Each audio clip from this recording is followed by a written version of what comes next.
Geek Out!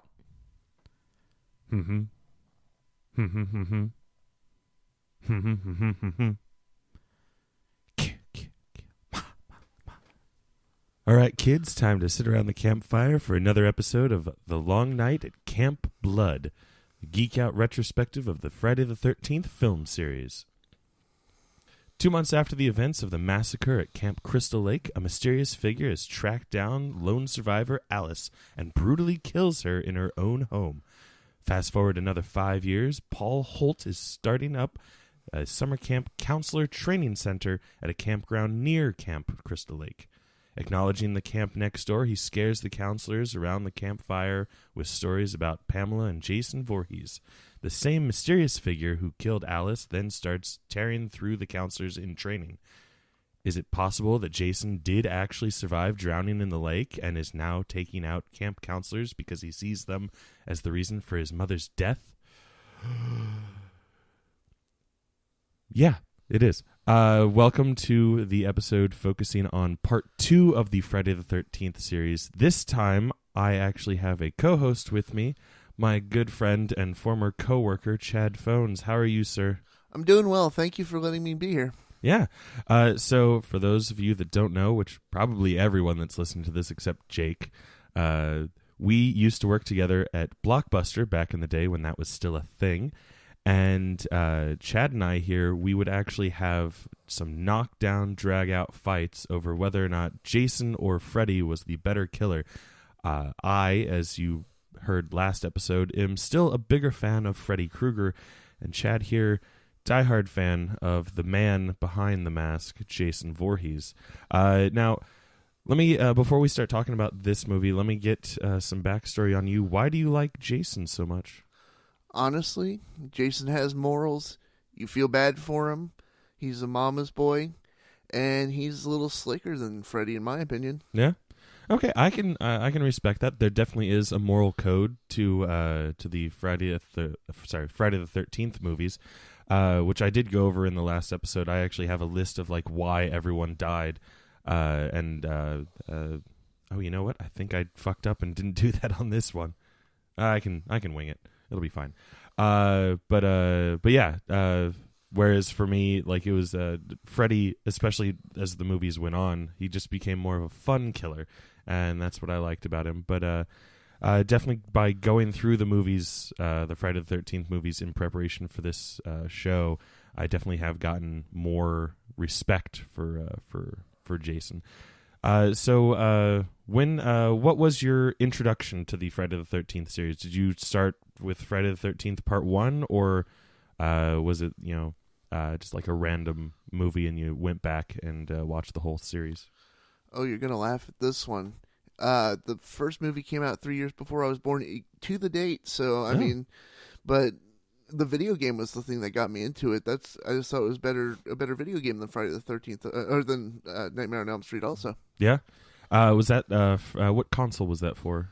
The regular NES. That's right. Okay. Yeah, I vaguely remember. I didn't really play it too much, but I remember it. It existed. Yeah, with the 4 notes just playing the same music over and over again. Oh God, good old classic Nintendo. All right. Well, and then from there, a fan was born. Mm-hmm, correct. Yeah. Well, cool. So some just generic production notes on this one. So part 2, as I've said a couple times, is the one we're going over here.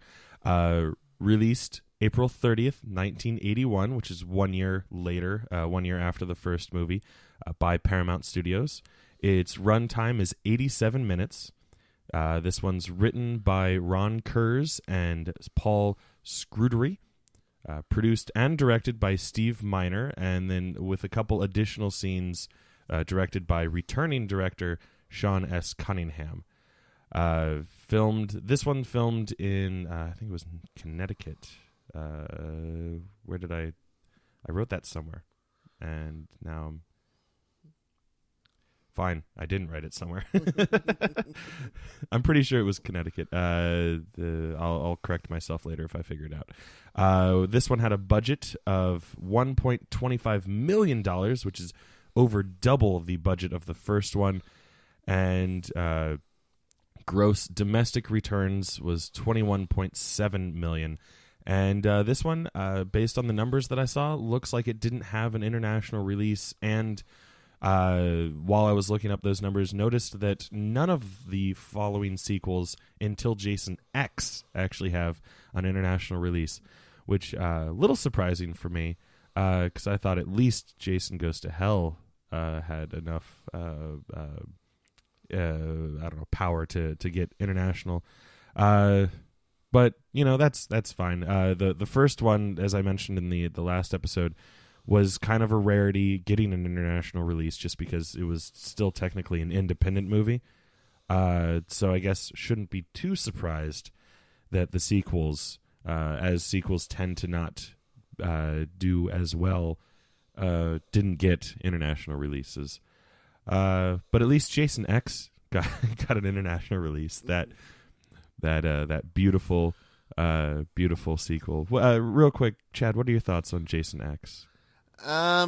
It was there. I mean, it was campy, but yeah, I guess they just did it for fan favoritism, I guess. Yeah, I will say, and I'll way down the line there will be an episode on Jason X, so I'm sure I'll talk about it then. But like Jason X, while it is ridiculous and might as well just be like a made-for-TV movie on like the quality of like Farscape or Lex, did have some of my favorite kills, like the liquid nitrogen and the giant drill bit that the dude just spins down. But yeah, so that one's gonna be a tough one for me to choose which ones are the best kills. Although it did, it does have that robot girl with the falling nipple. Oh yes. And if you don't know what I'm talking about, I do suggest you check it out. Unfortunately, it is not part of the free Prime streaming, whereas like Friday the 13th 1 through Manhattan are free if you have Prime and you're streaming it on Amazon. And I think that's just because those are owned by Paramount, whereas the Jason Goes to Hell, Jason X, and Freddy vs. Jason are owned by New Line. So they have a different deal. Whatever. So now for my in-depth research, and like I said off mic, Chad, feel free to chime in and just say some stupid shit whenever you feel like it, because I don't know how much of this stuff you know, but this is the boring nitty-gritty stuff that I find interesting. After the success of the first film, Paramount Pictures acquired the worldwide rights for the franchise and began work on a sequel. Originally planned to be more of an anthology, just using the Friday the 13th name to brand the series, but not actually keep any continuity. The producers, Steve Minasian and Bob Barasmian, I'm not even going to pretend that I know how to pronounce people's names, so just work with me, along with Paul Scuderi, an owner of Esquire Theaters, insisted on bringing back Jason after the reaction of his appearance in the first film. As we learned the last episode, Jason was never actually intended to be in the first movie. It was Tom Savini who was like, hey, we got to have a jump scare at the end. Why don't we have Jason drag Alice into the boat? And now, because of that, that's why we got Jason in this movie.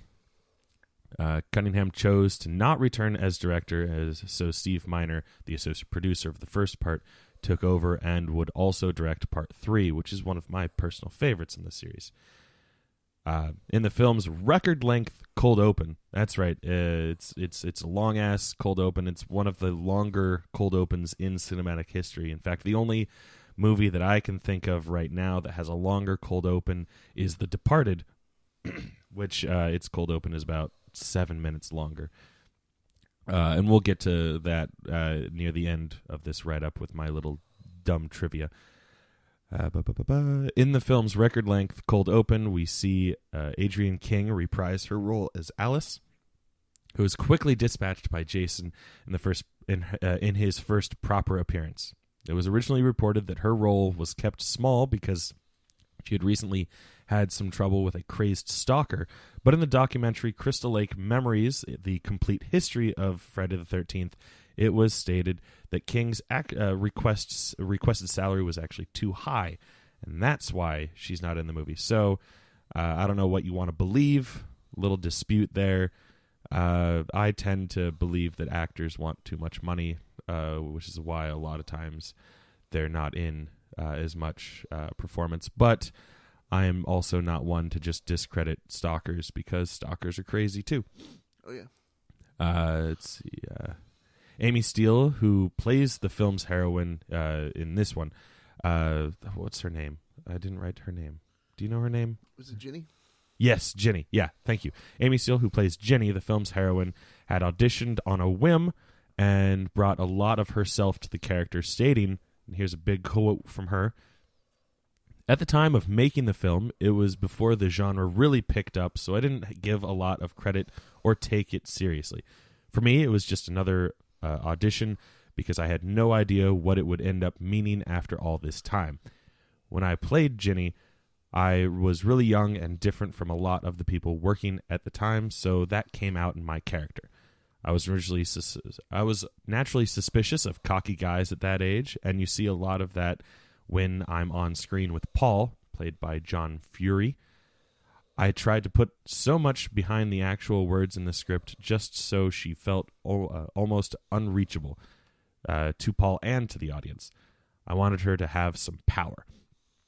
And I actually agree. I see a lot of that in her character, especially she's the one that introduces the psychology behind Jason, which I thought was really cool that they did that right off the bat. It wasn't like one of these movie series where they just have a guy and then several movies down the line they're like, oh, let's try to figure out why he's doing this stuff. But they right from the get-go, she's he's been living out in the, if he's still alive, he's been living out in the woods for over 20 years, and potentially saw his mother get killed. And she brings up all that stuff, he's mentally challenged, so he probably doesn't even know what death means, so he doesn't understand what he's doing when he kills people. Yeah. Well, Ginny's one of those people, in high school, you're like, oh, she's graduating early. Yeah, I could see that too. With her child psychology and car mechanics. Let's see. Here we go. I did write down where it was filmed. Yes, it was Connecticut. The movie was filmed between October and November of 1980 in Connecticut, in the cities of New Preston and Kent. When asked to return, Tom Savini unfortunately declined to work on Midnight, which I actually didn't know about the movie until I was doing this research. Read up about it. Looks pretty cool. It's one of those backwoods city person goes to countryside and gets all caught up in backwoods justice, kind of Texas Chainsaw Massacre style.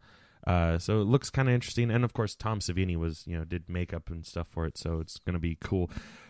But Tom Savini was subsequently replaced with Stan Winston, which is always cool. I love a good Stan Winston special effects movie.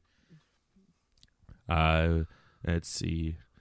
So the role of Jason was kind of rough in this one. Main actor Daskaviz, it's a tough word. Daskaviz. That's what I'm going to go with. He was the main actor behind the mask in this one.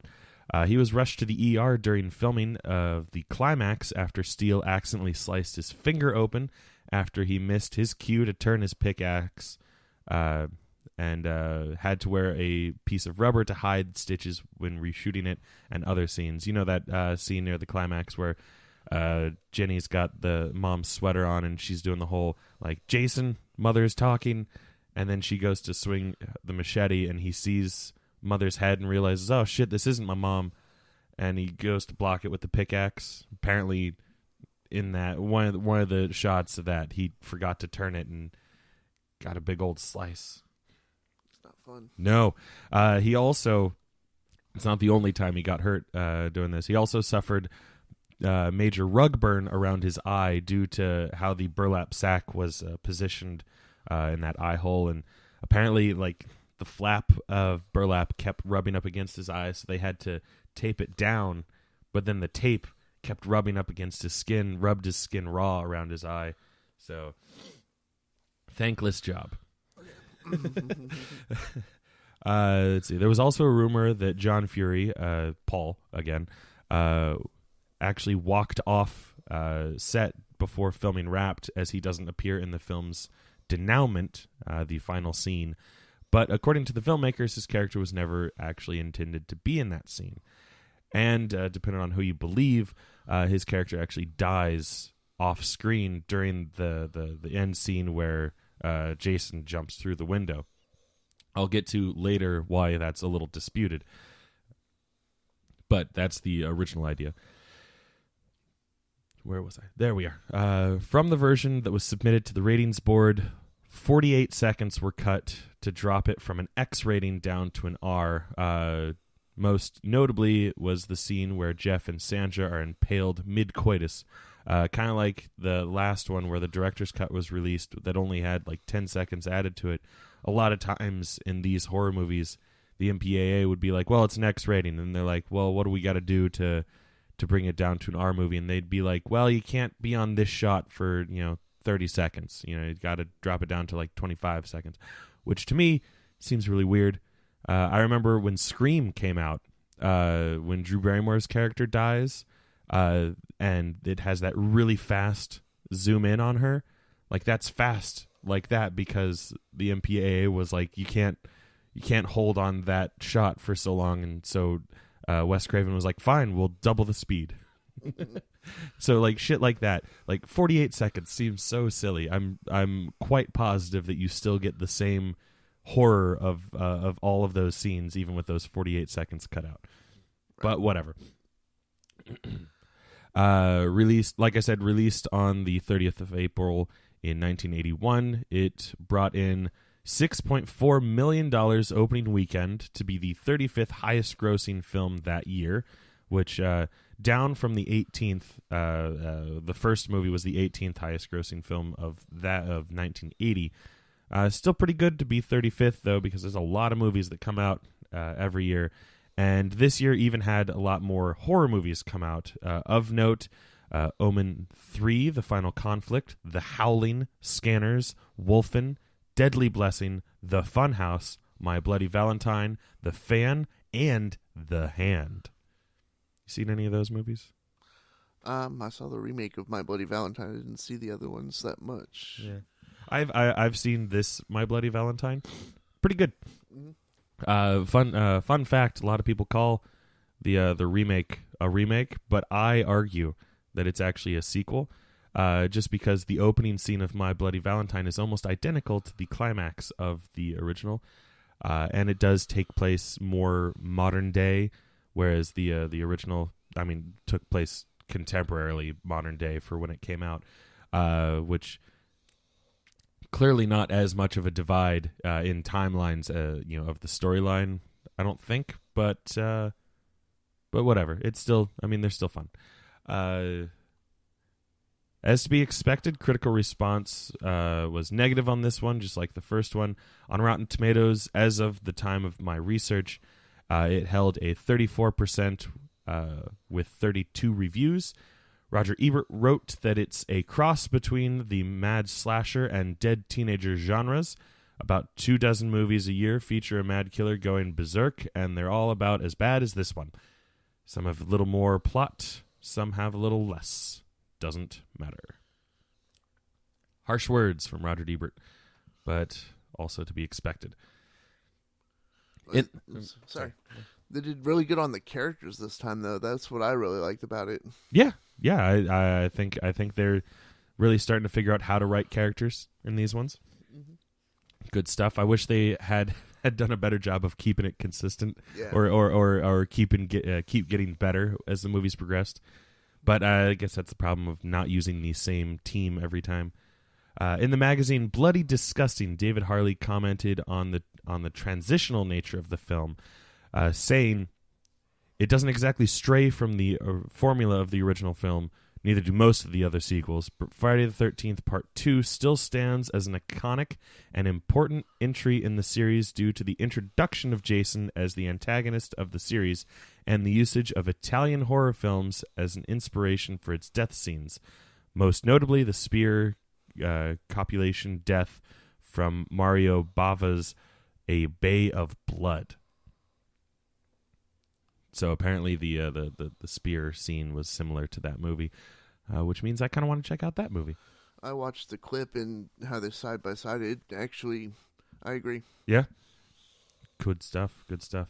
And then here's the information that I mentioned earlier about the ending scene with Paul. The ending causes some confusion, especially when compared to the opening of Part 3.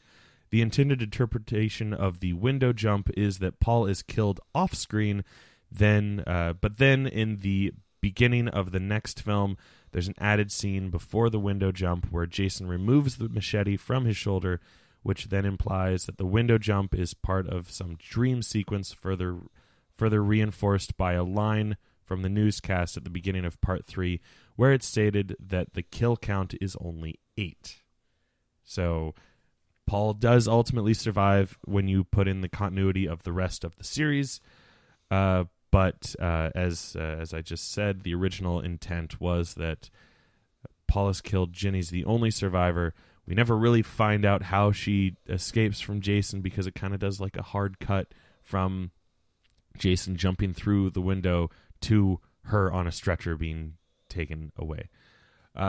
So which makes that much more sense about it being like a dream sequence, because we're like, why wouldn't you show us how she escapes Jason? They probably couldn't think of anything. Yeah, they're probably like, it'll be good enough. Just show what he looks like under the mask and scare the kids. They'll figure it out. Yeah. So now for my random useless trivia. Cold open length, 12 minutes on the dot. Nice. The dot. As I said, Departed is the only movie that I can think of off the top of my head that has a longer opening sequence. That comes in right at about 19 minutes, which means pretty much the first reel is the cold open. Filming locations, as I said, were New Preston and Kent. New Preston was used mostly for the casino bar scenes. Everything else, like the little town and the camp stuff, Kent, Connecticut. The timeline of this movie takes place almost entirely in 1984, which means that it is in the future of when it was released. Fun fact, parts 2, 3, and 4 take place all over the course of a few days, which I think is pretty cool, because by the time part 4 comes out, it is caught up to to real time, essentially. Kill count in this one, we're gonna go with the original number before the retconning of Paul's death. So in this movie, 9 deaths. Jason's credited for 9, all 9 of them, and that brings the overall kill of the series up to 19 deaths. My favorite kill of the movie, sex spear. Chad, what do you think? Yeah, not to sound like a prude, I do agree, but also the hang upside down slit throat. Oh yeah, okay, that's a cool one. Lamest kill, Vicky's slow creeping shot, because it focuses on the knife for like 2 minutes while she's just like no, and doesn't move. Run, woman, run. Yeah, what do you think, Chad? Do you agree with that being the lamest kill? Definitely, yeah. I almost fell asleep during that part.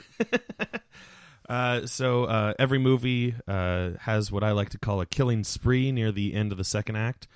This one I marked as starting with Scott's death, the one that Chad said was his favorite, the throat slit. That is at minute marker 50 minutes and 34 seconds. And then ending with Vicky being stabbed. She's the last one proper to die at 1 hour and 5 minutes and 29 seconds, which means his killing spree in this movie lasts for 14 minutes and 55 seconds. Survivors, Ginny. and in quotation marks, and Paul. Who plays Jason? Steve Deskowitz, as I mentioned. I don't know how to pronounce it, except for when he's unmasked. That was played by Warrington Gillette in a lot of makeup. I'm not sure why they did two different guys. Usually Jason is just played by a stunt guy, so in theory, it doesn't matter. But they had two guys, just like the last one had two guys as the killer, because Betsy Palmer couldn't do the whole thing. Let's see. So evolution of Jason. In this one, it's his first appearance, other than being a little kid in the lake. So he's just Potato Sack Man. and let's see. Okay, so do the victims deserve to die? So let's run down the gambit. So Alice, I don't think she really deserved to die. I mean, okay, fine, she killed Mrs. Voorhees. That's the only motivation Jason needs. But I'm basing this on the morality of Friday the 13th. So fornicators, assholes, drug and alcohol users, and innocents are my categories. So I'll still go with, Alice deserved to die within the morality of the movie because she did kill someone. Yeah, in self-defense, but she killed Mama Voorhees. You agree, Chad? Well, who doesn't have a head in the fridge anyway? Right. Maybe the cat had something to do with it. You never know. You never know. Well, cats are bitches. Yeah, but contractually and story-wise, I think she deserved to die. Yeah. At the very least, in Jason's eyes, she deserved to die. Crazy Ralph.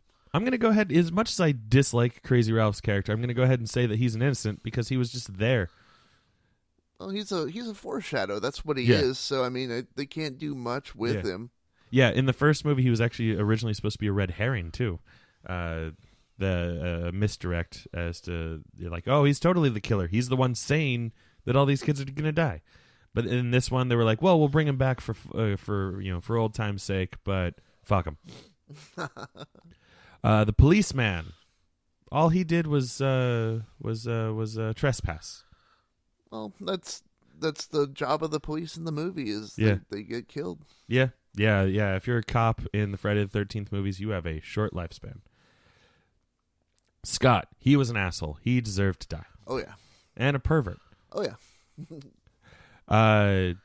Terry, I don't know. Did she deserve to die? I mean, she got naked, so she was clearly in the morality of the movie. She's a whore, so deserves to die, I guess. She's one of those yes/no answers. Actually, I mean, she did, but she didn't. I mean, it's still on the fence. Yeah. So I agree. She herself didn't really do anything wrong except for show her boobs. And I don't think that deserves to be killed.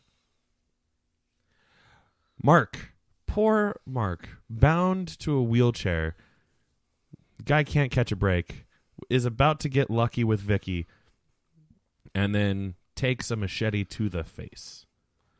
He should have read the script. No, he knew the rules. Yeah. Fair enough. I'm going to say, personally, that he was an innocent. He was about to fornicate, so he was not long for this mortal world. But at the time, he did nothing wrong except for just being a camp counselor. Right. Then we have Jeff and Sandra, double kill. They totally deserve to die. They were mid coitus when it happened. And then Vicky, again, hadn't yet done. Well, nope. She used drugs. She smoked the reefer. That's true. That's a dead giveaway. Smoking the reefer. Yep. And then Paul was just trying to help a girl out. Oh yeah. Well, he drank. He drank at the bar. Oh. No. Yeah. Oh. Yeah. That fucking nerd at the bar is the only one that survived. Oh yeah. Well, yeah. Yeah. I get. You know what? He kind of counts as a survivor because we never see what happens to him. I forget what his name is, but I forget too. Unfortunately, and I mean, he just went away. Yeah. Let's see. So what do I got next on the list? How is the killer defeated? Jason is defeated in this movie by use of child psychology, the Achilles heel to every serial killer, and then also a machete to the shoulder, which drops him pretty quick. Then, as we mentioned, he still jumps through the window, and we don't see how he is ultimately vanquished within the movie. But again, if we take the retconning of Part 3 as to be believed, that movie or that scene is a dream. So yes, machete to the shoulder is how he is vanquished within this movie. Chad, do you have anything to dispute on that? No. Okay. Sounds good. And then how does Jason come back? He jumps through a window. And we don't see how within this movie, within the 87 minutes of this movie, we do not see how he goes from getting chopped in the shoulder to jumping through the window, and the jumping through the window is the last we see of him. Yep. So that's it for me. Chad, do you have anything to add to this glorious movie? Well, the nice thing about it is it didn't make as much money at first like the first one did, and didn't make as much money as the other ones did because Jason wasn't an icon yet. He was just kind of thrown in, and once he became an icon, people are like, oh, that's a cult classic now. Yeah. And also on the lighter side, in his cabin, at least he thought of indoor plumbing, and if you count his mother's head, decor. Yeah. He actually, from a macabre sense, that his little throne is actually really well decorated and kind of. I'm not gonna say pretty, but thought. He put some thought into it. Oh yeah. Yeah. But yeah, I do like that note about like now. Now you can look back and be like, oh, Friday the 13th Part 2, that's, the birth of Jason. It's really cool. But, I imagine probably no one really cared as much back in the day because they didn't have Jason the icon yet. He didn't have his hockey mask yet, which I'll get into when we talk about Part 3. But, hockey mask was originally just a throwaway thing. It was just, hey, that would look cool for him to put on a hockey mask for a little bit. And then Part 4, they were like, well, we got to keep that tradition alive. And now it's become more iconic than anything else in the series, I think. Yep. And good choice. Glad that they accidentally did that. Yep. And with the video game, they put him in a purple jumpsuit. I don't know, but... Yeah. I think in Jason Takes Manhattan, in some of the lighting, it kind of looks like he has a purpley jumpsuit just because he's so wet in Jason Takes Manhattan. Yeah. That was during the era. It was trying to cash in on the era of what are they called? I think they're called slime movies. Yeah. There was or melt movies maybe is I think is what they're called. Just a lot of movies where people turned into goo. So they were like, kids love this. We'll do that, which is why. And we'll get to this when we talk about Jason Takes Manhattan a couple months down the line. But that's why at the end of the movie, Jason is melted, and that's how they beat Jason, which is funny that he still comes back for several more movies. Oh, yeah. But then again, I mean, Part 4 is called The Final Chapter. Yeah. And there's now a 13th movie on the docket. Then you got The New Beginning. Yeah. Yeah. And then you have The Final Friday, which was Jason Goes to Hell Part 9. And then you have Jason X. Which, not to be confused with the Ice Cube movie, though. Yeah.